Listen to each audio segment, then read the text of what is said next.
L'arqueur des cités volantes, chapitre 28. Dans les décombres. Qui risque gros peut certes tout perdre, songea Alyre accroché aux cornes de Voliette, en vol stationnaire devant le globe brisé d'une haute tour, ou rafler bien plus que la mise.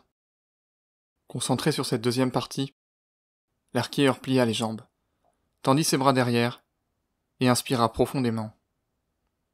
Il osa un dernier regard vers le sol, quelques dizaines de mètres sous ses pieds. Suffisamment pour profiter de la chute, et trop peu pour laisser le temps à la dragonne de plonger à sa poursuite. Lorsqu'il se sentit prêt, ou assez fou pour s'élancer, il poussa de toutes ses forces, et lança ses mains le plus loin possible devant lui. Ses pieds quittèrent rapidement le confort relatif des écailles de Voliette. Son corps tout entier se perdit dans le vide, sans attache, ni assurance.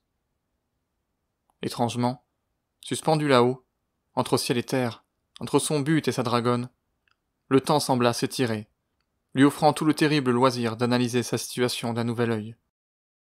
Alyre savait pertinemment qu'il était trop tard pour reculer, regretter son geste et agir différemment.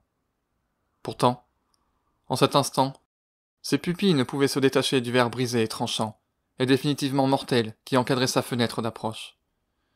À coup sûr, il n'irait pas plus loin. Les mâchoires serrées, son regard se durcit. Il refusait cette éventualité. Sans parvenir à l'oublier tout à fait, l'arqueur tourna ses yeux vers les ombres qui vivaient à l'intérieur de la tour, derrière le globe. Voilà où il devait se rendre. Voilà où il comptait se rendre, envers et contre tout. Suivant un étrange réflexe, il se regroupa sur lui-même et franchit l'obstacle en véritable boulet de canon.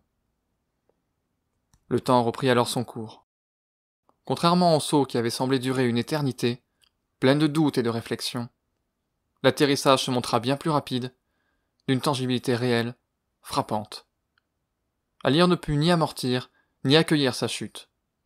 Au lieu de cela, il s'écrasa et roula sur lui-même, entraîné par sa vitesse, jusqu'à le sentir se dérober sous lui. Sans même s'aviser qu'il tombait dans un trou, son corps s'éveilla, et par un réflexe sorti de nulle part, sa main enserra l'extrémité de cette fosse avide. Une fraction de seconde plus tard, alors que l'arqueur se croyait tiré d'affaire, sa prise s'effrita. Ses doigts se refermèrent sur un tas de poussière, et il répondit à nouveau à l'appel de la pesanteur.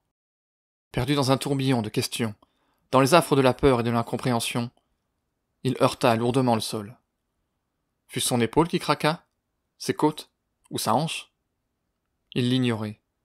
Il roula sur un pan de mur incliné, avant de s'arrêter définitivement. Du moins son corps, car sa tête poursuivit intérieurement sa course insensée un instant.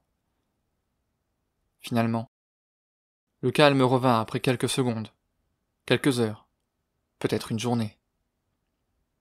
Alyre souffrait en de multiples points, bien qu'il semblait entier, et apte à bouger chacun de ses membres. Tant bien que mal, les dents serrées pour résister au mieux à la douleur, il se redressa, et ouvrit les yeux. Ces derniers s'écarquillèrent en réponse à la surprise.